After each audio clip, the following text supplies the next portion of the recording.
नमस्कार साथियों, अमरीश क्लासेस में आपका स्वागत है। मैं हर्ष शुक्ला इतिहास की एक और क्लास में आपका स्वागत करता हूं। आज से हम लोग करेंगे मिडिवल हिस्ट्री, मध्यकालीन इतिहास। आपका मध्यकालीन इतिहास तो देखेंगे। मध्यकालीन इतिहास बहुत इंपॉर्टेंट है, इससे काफ़ी क्वेश्चंस आते हैं। ध्यान से देखेंगे। आपका पहला क्वेश्चन क्या है?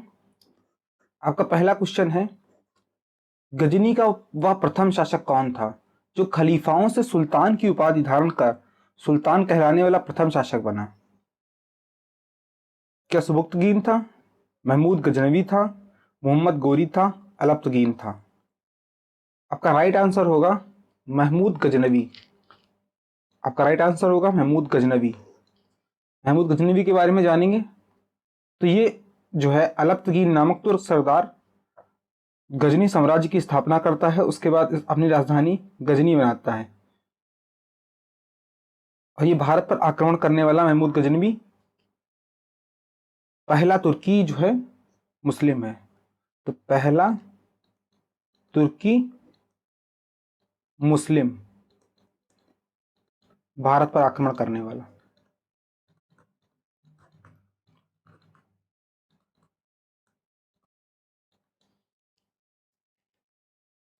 ये जो है सुबुक्तगीन जो है उसका पुत्र है, इसका पुत्र है, सुबुक्तगीन का पुत्र है, महमूद गजनवी पुत्र है।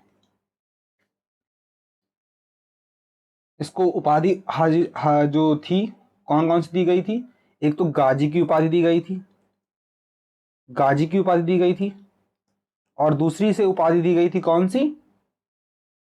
बुद्ध किशन की, बुद्ध शिकन की। बुद्ध शिकन मतलब मूर्ति भंजक, मूर्ति को तोड़ने वाला, मूर्ति भंजक, ये इनको उपाधि दी गई थी। इतिहासकार हेनरी गैलियट के हिसाब से इन्होंने भारत पर 17 बार आक्रमण किया है। तो आगे देखेंगे, पूरा महमूद गजनवी को पढ़ेंगे। अगले क्वेश्चन पर चलेंगे। भारत में गुलाम वंश का संस्थापक कौन है? कुतुबुद्दीन ऐबक, इल्तुतमिश, कैकुबाद, आराम शाह? आंसर करिएगा, कौन है गुलाम वंश का संस्थापक?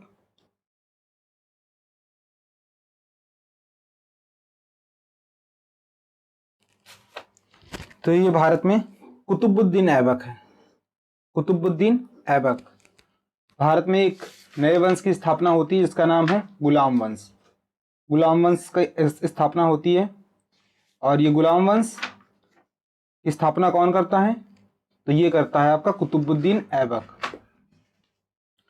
अच्छा, कुतुबुद्दीन ऐबक जो आ रहा है और ये गुलाम वंश की स्थापना कर रहा है, ये कब से कब तक है? ये वंश कब से कब तक रहा, गुलाम वंश? तो ये गुलाम वंश की जो अवधि है आपकी, ये 1206 से 1290 तक, 1206 से 1290 ईस्वी तक आपका गुलाम वंश रहा है। इसको गुलाम मामलूक इल्बरी तुर्क वंश भी कहते हैं। ठीक है। अब इसमें कौन कौन आता है? कुतुबुद्दीन ऐबक आता है, उसके बाद आराम शाह आता है, उसके बाद इल्तुतमिश आता है, उसके बाद फिरोज शाह आता है, फिर रजिया सुल्तान आती हैं, बहराम शाह आता है, महमूद शाह आता है, नसरुद्दीन मोहम्मद आता है, गयासुद्दीन बलबक आता है, कैकुबाद आता है, कैमुअर्स आता है, जो अंतिम शासक हैं। हमको कौन कौन पढ़ना है इसमें? कुतुबुद्दीन ऐबक पढ़ना है, इल्तुतमिश पढ़ना है, और हमें रजिया सुल्तान पढ़ना है, बलबन पढ़ना है। ये हमारे मेन हैं, इन्हीं को हमें अच्छे से पढ़ना है। तो आगे पढ़ेंगे इनके बारे में। कुतुबुद्दीन ऐबक के बारे में समझते हैं। तो ये भारत में तुर्की राज्य का संस्थापक है। गौरी का सिपह सलाहकार, गौरी का सिपह सलाहकार,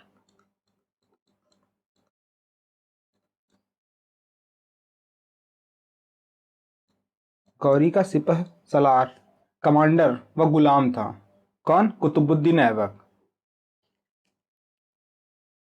अगले क्वेश्चन को देखेंगे। महमूद गजनवी के भारत के आक्रमण का उद्देश्य क्या था? आंसर करिएगा। क्या इस्लाम का प्रचार था, गजनी साम्राज्य का विस्तार था, मूर्तियों को तोड़ना एवं मंदिरों को लूटना था, या मध्य एशिया में एक बड़े साम्राज्य की स्थापना एवं धन प्राप्ति करना था? तो महमूद गजनवी का भारत पर आक्रमण करने का उद्देश्य मध्य एशिया में एक बड़े साम्राज्य की स्थापना के लिए धन प्राप्त करना था। इसको सेंट्रल एशिया में एक बड़े साम्राज्य की स्थापना करनी थी, उसके लिए उसे धन की ज़रूरत थी। और भारत उस समय धन के लिए एक बेहतरीन जगह थी जहाँ मतलब बहुत भारी मात्रा में धन पाया जाता था, इसीलिए उसने भारत पर आक्रमण किया। उसको यहाँ पे अपना राज्य नहीं करना था, उसको केवल भारत में लूट करनी थी। महमूद गजनवी के भारत पर आक्रमण के समय भारत आए विद्वान अल बरूनी ने किस महत्वपूर्ण ग्रंथ की रचना की? किताब उल खिराज नहीं, किताब उल खिराज नहीं होगा। किताब उल हिंद तो हाँ। अल बरूनी ने किसकी रचना की? अल बरूनी ने रचना की है किताब उल हिंद की। अल बरूनी।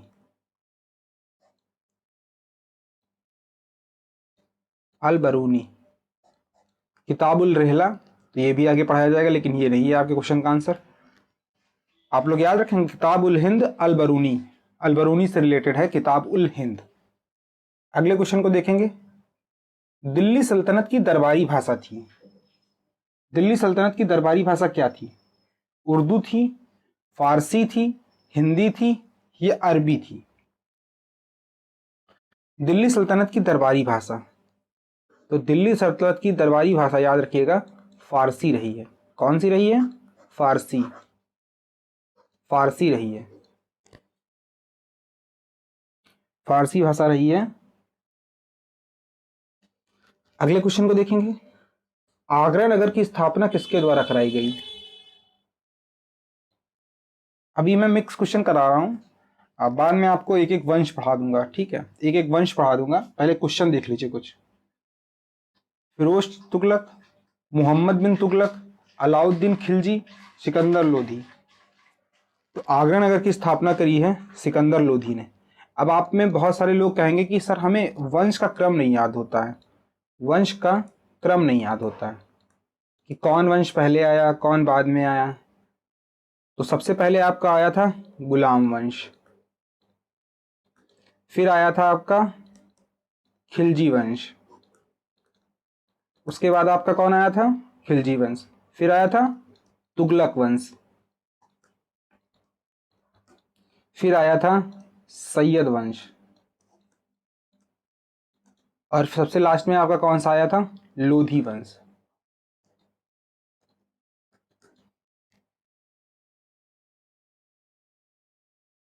तो इसके लिए मैंने जो मुझे आसान तरीका लगता है ऐसे याद कर सकते हैं आप।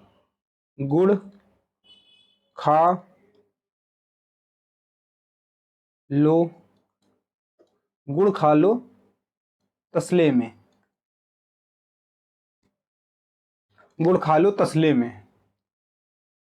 गुड़ से गुलाम, खा लो खिलजी, ता तुगलक, सा से सैयद, और ले से लोधी।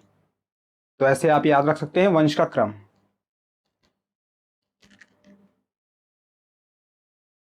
निम्नलिखित में से वह दिल्ली का सुल्तान कौन था जिसकी मृत्यु चौगान पोलो खेलते समय हुई? पोलो खेलते समय किसकी मौत हुई है? कुतुबुद्दीन ऐबक, अलाउद्दीन खिलजी, फिरोज शाह तुगलक, गयासुद्दीन तुगलक। तो चौगान और पोलो खेलते समय जिसकी मौत हुई है वो है कुतुबुद्दीन ऐबक। कुतुबुद्दीन ऐबक, कुतुबुद्दीन ऐबक। अच्छा, आपसे कोई पूछता है कि कुतुबुद्दीन ऐबक ने भारत में क्या क्या बनवाया, तो भारत की प्रथम मस्जिद, भारत की प्रथम मस्जिद। इस मस्जिद का क्या नाम था? कुवत उल इस्लाम, कुवत उल इस्लाम मस्जिद बनवाई। और 2.5 दिन का झोपड़ा,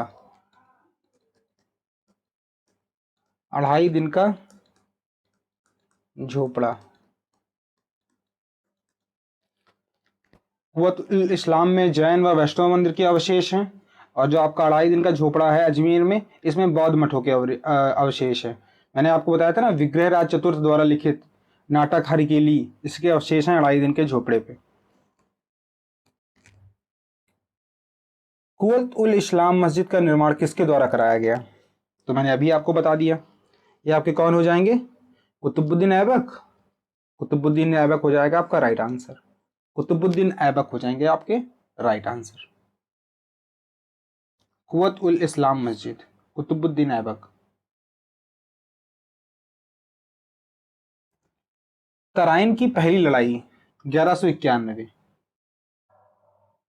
तराइन की पहली लड़ाई, अगर आपको लड़ाइयाँ याद रखनी है ना, तो एक आप A4 पेज लीजिएगा, A4 पेज पे सारी लड़ाइयों को क्रम से लिख लीजिएगा, और उनका जो क्रम होना चाहिए वो वर्ष के हिसाब से होना चाहिए, मतलब ईयरली होना चाहिए कि कौन पहले हुई कौन बाद में हुई। कि अगर आप इनको ईयरली याद करेंगे तो कभी क्वेश्चन आ गया कि इनको अरेंज करो, तो आप अरेंज कर पाएंगे। या पूछ लिया कि इनमें से कौन लड़ाई पहले हुई थी, तो फिर वो आप अरेंज कर पाएंगे।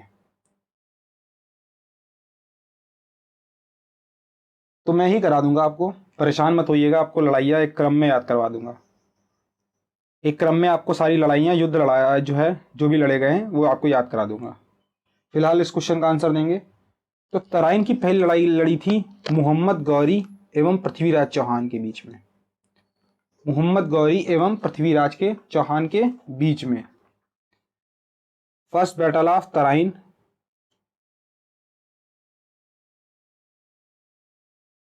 ठीक है, फर्स्ट बैटल ऑफ तराइन।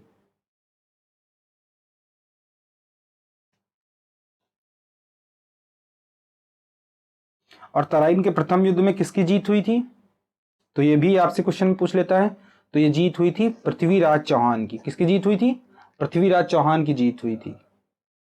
इन्हीं पृथ्वीराज चौहान, जो इनको पृथ्वीराज तृतीय भी बोला जाता है, इन्हीं के सेनापति स्कंद, स्कंद का आपने विवरण सुना होगा। तराइन का द्वितीय युद्ध हुआ था 1192 में। 1192 में तराइन का द्वितीय युद्ध हुआ। तराइन का द्वितीय युद्ध हुआ। इसमें पृथ्वीराज चौहान की, इसमें कौन हारेगा? पृथ्वीराज चौहान। पृथ्वीराज चौहान हारेगा इसमें। और एक और लड़ाई इंपॉर्टेंट है इसी टाइम पीरियड की, वो है 1194, जिसको कहते हैं चंदावर का युद्ध। ये किसके बीच में हुई थी? तो ये जयचंद्र और गौरी के बीच में हुई थी। इसमें जयचंद की हार हुई थी। निम्नलिखित में से किस खिलजी शासक निम्नलिखित में से किस खिलजी शासक ने दिल्ली के राज सिंहासन पर बैठने के लिए अपने ससुर की हत्या कर दी? किसने हत्या की थी भाई अपने ससुर की? राज सिंहासन पर बैठने के लिए, उस समय राज सिंहासन पे बैठने के लिए ससुर की हत्या, ये सब बहुत कॉमन चीज थी। भाइयों की हत्या हो जाती थी। तो ये था आपका अलाउद्दीन खिलजी। कौन था? अलाउद्दीन खिलजी था। अलाउद्दीन खिलजी था। अलाउद्दीन खिलजी बहुत जो है आपका महत्वाकांक्षी राजा है। इसको मैं विस्तार से पढ़ाऊंगा, विस्तार से बताऊंगा। ये जो इनका ससुर था, वही इनका कौन था? इनका चाचा था। और जब अलाउद्दीन खिलजी ने एक लड़ाई जीता था, तो उसको बधाई देने के लिए गया था, वहीं पे उसने उसकी हत्या कर दी। रजिया सुल्तान किसकी बेटी थी? रजिया सुल्तान किसकी बेटी थी? रजिया सुल्तान एक मुस्लिम शासक हैं, महिला शासक। पहली मुस्लिम महिला शासक देखने को मिलती हैं रजिया सुल्तान। और ये किसकी बेटी है? ये इल्तुतमिश की बेटी है। किसकी बेटी है? इल्तुतमिश की। इल्तुतमिश जो भारत में मुस्लिम साम्राज्य का वास्तविक संस्थापक है। इल्तुतमिश। अगले क्वेश्चन को देखेंगे। मोहम्मद गौरी विजित प्रदेशों की देखभाल के लिए निम्नलिखित में से किस पर विश्वसनीय जनरल को छोड़ा गया था? तो मोहम्मद गौरी ने जिन जिन जगहों को जीता उन्हीं को कुतुबुद्दीन ऐबक को दिया था उसने, क्योंकि कुतुबुद्दीन ऐबक कौन था? गुलाम था उनका। कुतुबुद्दीन ऐबक, कुतुबुद्दीन ऐबक।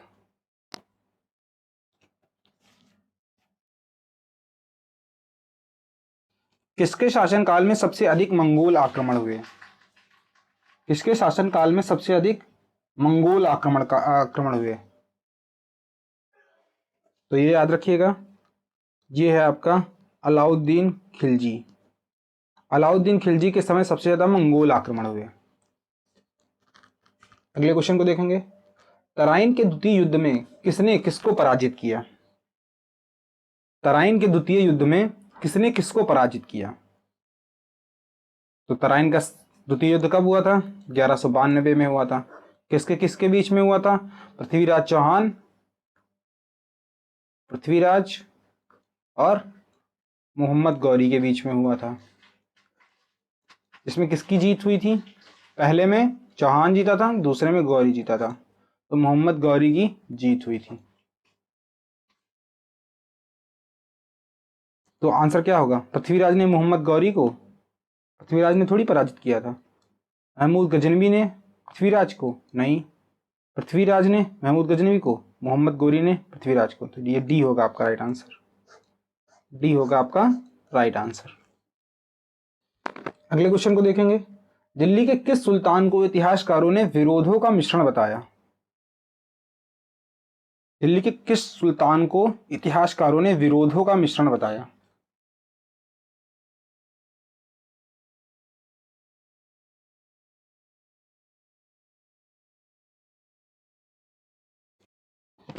तो विरोधों का मिश्रण बोल दें, या इसको रक्त पिपासु बोल दें, पागल सुल्तान। ठीक है, तो ये सब किसको बोला गया है? आपके MBT। MBT माने मोहम्मद बिन तुगलक, मोहम्मद बिन तुगलक को। ये जिसने इसने जो भी अच्छा करने की कोशिश किया जनता के लिए, ये बहुत पढ़ा लिखा विद्वान आदमी था, पढ़ा लिखा था, विद्वान आदमी था। इसके बावजूद इसने जो जो किया है वो उल्टा हो गया है। इसकी जो नीयत होती थी कि ये करके हम जनता का फायदा करेंगे, तभी इतिहासकारों ने लिखा है इसकी मौत पे कि सुल्तान को प्रजा से और प्रजा को सुल्तान से मुक्ति मिल गई। तो मतलब ये आदमी बहुत अच्छा था, बस इसके एक्शंस ऐसे ऐसे टाइम पे हुए जो उल्टा हो गए। लोधी वंश का अंतिम शासक कौन था? लोधी वंश का अंतिम शासक कौन था? बहलोल लोधी, इब्राहिम लोधी, दौलत खां लोधी या सिकंदर लोधी? तो मैंने सोचा आज आपको पहले क्वेश्चन ही करा दूं, आज कुछ क्वेश्चन करा दूं, आप लोग थोड़ा देख लो, फिर मैं थ्योरी बताता रहूँगा। थ्योरी भी देखते रहना आप लोग। पहले आप लोग आज क्वेश्चन देखिए। लोधी वंश का अंतिम शासक, तो एक लाइन से जब आप लिखेंगे ना वंश, तो उन वंशों के साथ साथ उनका प्रथम शासक और अंतिम शासक दोनों लिखेंगे। तो लोधी वंश का अंतिम शासक कौन हो जाएगा? लोधी वंश, इब्राहिम लोधी। इब्राहिम लोधी जो है आपका लोधी वंश का अंतिम शासक हो जाएगा। लोधी वंश का अंतिम शासक इब्राहिम लोधी। और संस्थापक कौन है? तो वह है बहलोल लोधी, ये आपका संस्थापक है, ये आपका संस्थापक है। अगले क्वेश्चन को देखेंगे। इनाम भूमि किसे दिया जाता है? इनाम भूमि किसे दिया जाता था? इनाम भूमि जो दी जाती थी वो विद्वान और धार्मिक व्यक्ति को दी जाती थी, मनसबदार को नहीं, पैतृक राजस्व संग्राहक को नहीं, कुलीन को नहीं, विद्वान और धार्मिक व्यक्ति को इनाम, ऐसी भूमि दी जा, ऐसी भूमि को इनाम कहते थे जो मतलब उसको विद्वान को दी गई है। विद्वान को किस लिए दी गई होगी? उसके नॉलेज के लिए दी गई होगी। उत्तरी भारत की प्रथम मुस्लिम महिला शासक, दिल्ली पर राज करने वाली पहली महिला शासक कौन थी? तो ये लोग हमने अभी हमने आप लोगों से डिस्कस किया। रजिया सुल्तान, मुमताज, नूरजहां, इनमें से कोई नहीं। तो ये आपकी रजिया सुल्तान है। और ये किसकी बेटी है? इल्तुतमिश की, इल्तुतमिश की बेटी है। बहुत काबिल महिला होती है, पर इसके बावजूद इसका विरोध होता है क्योंकि महिला है, और पुरुष प्रधान समाज में किसी महिला को शासक के रूप में देखना ये एक बहुत उनके लिए मुश्किल था। इस चक्कर में उसका तख्ता पलट हुआ था। पूरी कहानी बताऊंगा आपको आने वाले टाइम में। दिल्ली के प्रथम सुल्तान कौन थे जिन्होंने दक्षिण भारत को पराजित करने का प्रयास किया? दिल्ली के प्रथम सुल्तान कौन थे जिन्होंने दक्षिण भारत को पराजित करने का प्रयास किया?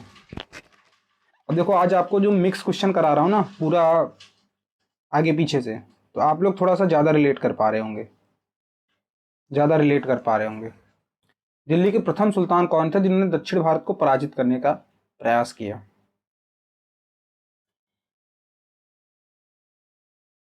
तो ये था आपका अलाउद्दीन खिलजी। अलाउद्दीन खिलजी ने सबसे ज़्यादा साम्राज्य विस्तार किया है। अगर आप मैप देखिए कभी, आप एक काम करिएगा, आप मैप पे सर्च करिएगा, मतलब emperor map of Alauddin Khilji, और उससे पहले का सर्च करिएगा emperor map of Jalaluddin Firoz. तो जब आप देखेंगे तो देखेंगे अलाउद्दीन खिलजी ने कितना ज़्यादा राज्य विस्तार किया।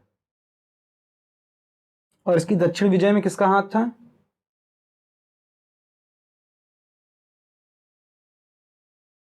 इसकी दक्षिण विजय में किसका हाथ था?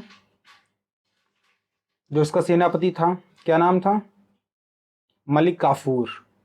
मलिक काफूर ने दक्षिण के अभियानों को देखा था। किसने देखा था? मलिक काफूर।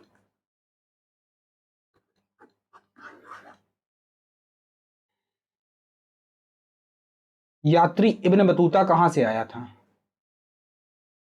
यात्री इब्न बतूता कहां से आया था? आप लोग आंसर करिएगा। मोरक्को, फारस, तुर्की, मध्य एशिया। तो जो इब्न बतूता है वो मोरक्को से आया था, और मोहम्मद बिन तुगलक के टाइम पे इसको क्या बना दिया गया था? इसको दिल्ली का काजी बना दिया गया था। इब्न बतूता मोरक्को का था। भारत पर प्रथम तुर्क आक्रमण करने वाला कौन था? महमूद गजनबी, मोहम्मद गौरी? तो ये तो हम लोगों ने देख लिया कौन था, महमूद गजनबी था। अच्छा, भारत पर अगर देखा जाए तो पहला मुस्लिम आक्रमण किसने किया था? तो वो आपका मोहम्मद बिन कासिम था, पर तुर्क आक्रमण महमूद गजनबी होगा। ध्यान दीजिएगा, इन सब चीज़ों को, गहराइयों को मैं भी बताऊंगा आपको। आप लोग बस अभी पहले क्वेश्चन देखिए। देखो आ गया, मैंने जो आपको उपाधियां बताई थी उन्हीं से क्वेश्चन आ गया। निम्नलिखित में से कौन अपने को बुत शिकन मूर्ति भंजक कहता था? मतलब मूर्तियों को तोड़ने वाला।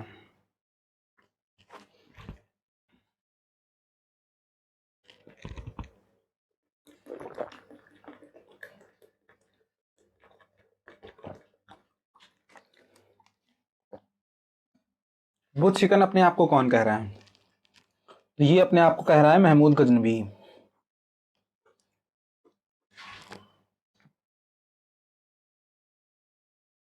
महमूद गजनबी। महमूद गजनबी ने कौन सी उपाधि धारण की? यामिनी उद दौला, आमीन उल मिलत।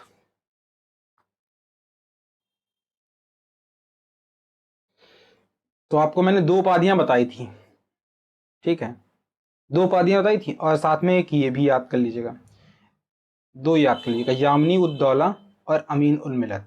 यामिनी उद दौला मतलब क्या होता है? साम्राज्य का दाहिना हाथ, राइट हैंड ऑफ एम्परर। और अमीन उल मिलत मुसलमानों का संरक्षक, ठीक है, मुसलमानों का संरक्षक। तो दोनों उपाधियां इसने धारण की थी। ए और बी आपका राइट आंसर हो जाएगा। ऑप्शन सी होगा आपका राइट आंसर, ए और बी दोनों। अगले क्वेश्चन को देखेंगे। महमूद गजनबी ने भारत में प्रथम आक्रमण किस राज्य के विरुद्ध किया? अब गजनबी जो है वो भारत पे प्रथम आक्रमण कर रहा है, वो किस राज्य के विरुद्ध कर रहा है? क्या हिंदू शाही, ब्राह्मण शाही, अलवर, कठियावाड़ के सोलंकी? इनमें से कोई नहीं। तो हिंदू शाही या ब्राह्मण शाही होगा आपका राइट आंसर। महमूद गजनवी जो पहला आक्रमण कर रहा है वो हिंदू शाही ब्राह्मण शाही के विरुद्ध कर रहा है।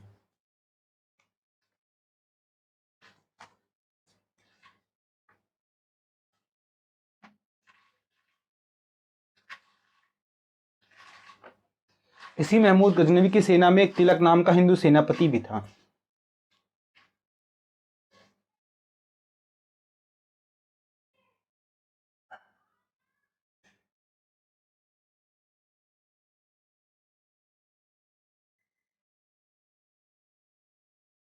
अच्छा, ये हिंदू शाही राज्य कहाँ पे थे? तो पेशावर के सीमावर्ती क्षेत्रों पे थे, पेशावर के आसपास का एरिया था। और ये कहाँ से आया था? तो ये खैबर दर्रे से आया था, खैबर दर्रे से अंदर आया था।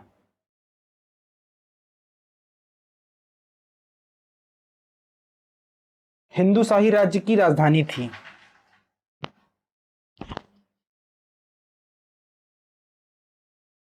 उद्भांडपुर, औहिंद, वहिंद, कलिंजर, अजमेर। तो ये थी उद्भांडपुर, औहिंद, वहिंद। ये होगा ए आपका राइट आंसर।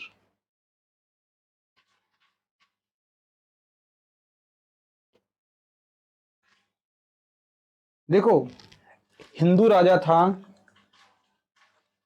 हिंदू शाही, हिंदू शाही राजा था जिसका नाम था राजा जयपाल। इसकी राजधानी थी वहिंद या उद्भांडपुर। ये कहाँ पे पड़ता है? पेशावर, पेशावर के आसपास की बात है। राजा जयपाल आत्महत्या कर लेता है, इसका बेटा आनंदपाल शासक बनता है।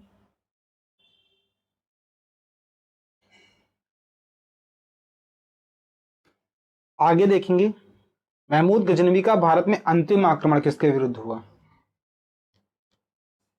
तोमर, प्रतिहार, सोलंकी या जाट? तो 16, जो इसका 16वां आक्रमण हुआ है, 16 अटैक, ये किसके विरुद्ध हुआ है? मुल्तान के पास, मुल्तान के पास खोखरो जाट के विरुद्ध, खोखरो जाटों के विरुद्ध मुल्तान के पास इसका आक्रमण हुआ है, जाट के विरुद्ध। बहुत अच्छे लेवल के क्वेश्चन है, आपको ऐसे के लेवल के क्वेश्चन मिलेंगे नहीं जल्दी। और अगर इस सन की बात करें, 1027, ये आपके लिए इतना इंपॉर्टेंट नहीं है, तो मैंने बता दिया आपको। 1030 में इसकी मौत हो जाती है। मोहम्मद गजनवी। हिंदू शाही राज्य का कौन सा शासक तुर्क से बार बार पराजित होने के कारण ग्लानिवश आत्मदाह कर लिया? तो अभी आपको मैंने बताया था कि राजा जयपाल, राजा जयपाल, इसके बाद इसका बेटा आनंदपाल शासक बनता है। तो जयपाल ये बार बार तुर्कों से पराजित हो रहा था, और एक राजा की शान होती है। तो जब कहते हैं कि राजा के लिए उसकी राज्य, उसकी वैभव से बड़ा उसकी शान होती है, उसका उसका स्वाभिमान होता है। तो जब वो बार बार कोई राजा पराजित होता है तो उसके लिए बहुत ही शर्मिंदगी की बात होती है। उसी ग्लानिवश इसने आत्मदाह किया था।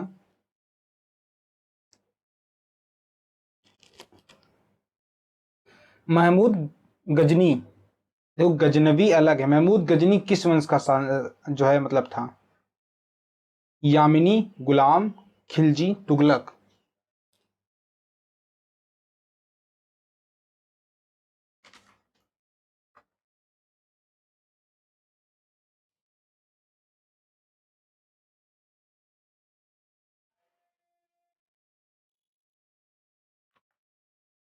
तो ये यामिनी वंश का था, यामिनी वंश का था।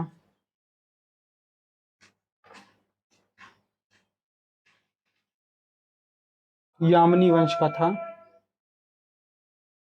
तभी तो उसको बोलते हैं यामिन उल मिलाह।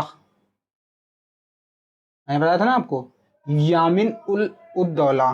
देखो इसको क्या क्या उपाधियां मिल रही हैं। यामिन उद्दौला,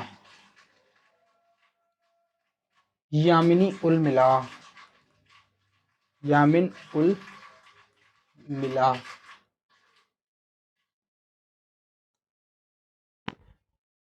तो इसके वंश को रिप्रेजेंट कर रहा है वो कहीं ना कहीं।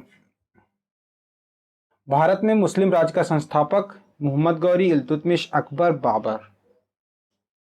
तो हमने बताया था आपको कि भारत में रियल संस्थापक कौन था।